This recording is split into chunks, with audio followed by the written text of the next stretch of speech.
We go now to Secretary of State Antony Blinken, who joins us from the State Department here in Washington.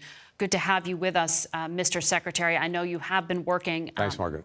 Straight through on this. Can you answer the question yet of whether the Hamas assault is over? Are there more attacks to come?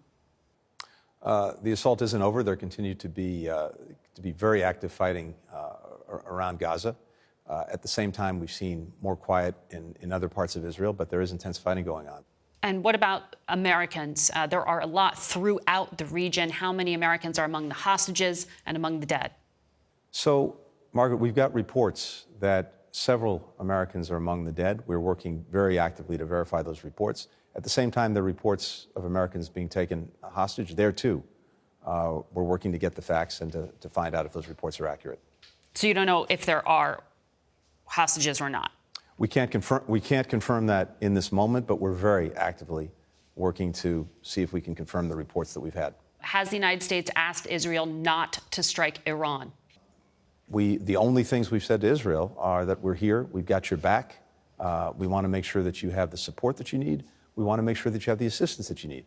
At the same time, I was on the phone yesterday, and many others were on the phones yesterday with counterparts from Egypt, from Saudi Arabia, from Jordan, from Qatar, from the United Arab Emirates, from Turkey, Lebanon, and many European countries as well, to make sure that, first of all, people had heard very clearly what the president said about others in other places not taking advantage of the situation, and to use the influence that they have with different groups to make sure that they don't do that, precisely so that we don't have a broadening of this conflict to other places.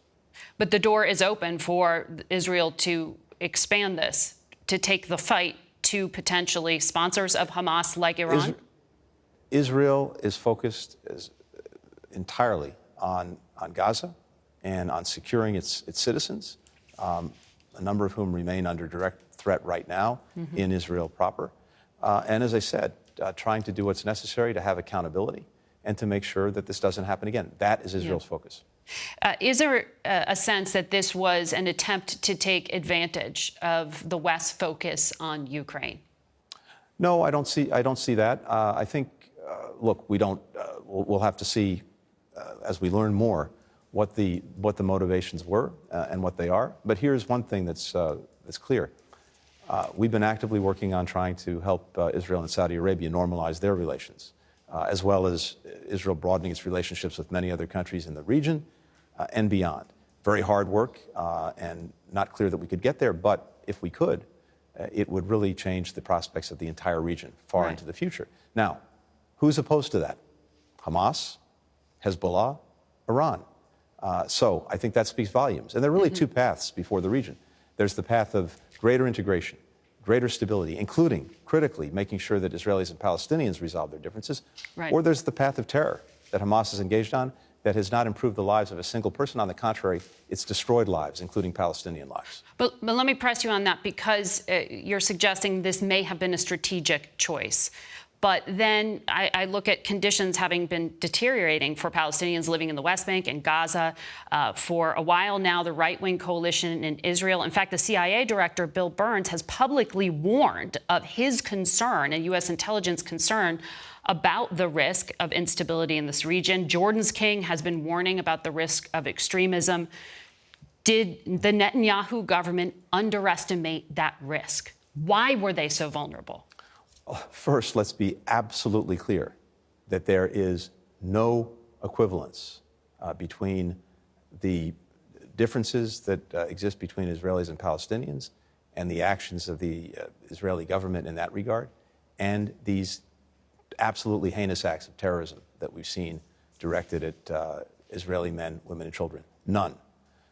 Now, we have been concerned about the risks of instability for many, many months between Israelis and Palestinians. We've said from day one that even as we're working toward normalization between Israel and Saudi Arabia, that can't be a substitute for resolving the differences between Israelis and Palestinians. We think the best way to resolve it remains a two-state solution, and one that ensures that Palestinians and Israelis alike know equal measures of democracy, of opportunity, of dignity in their lives. That's why we've been very focused on that track as well. Yeah, but that has not been a priority between the parties themselves. But as you know, Gaza, and I'm explaining this to our audience because I know you know how concentrated the population is within such a small area. And every time we have a conflict like this, it raises the question of what the humanitarian impact will be. If this is a prolonged attack, what kind of humanitarian crisis are you expecting here and impact on civilians? Well, we've seen this, unfortunately, repeat itself, although the magnitude, the scale of what Hamas did here is something we haven't seen before. But in prior instances, those who have suffered, along with the victims of terrorism, are civilians, including in Gaza.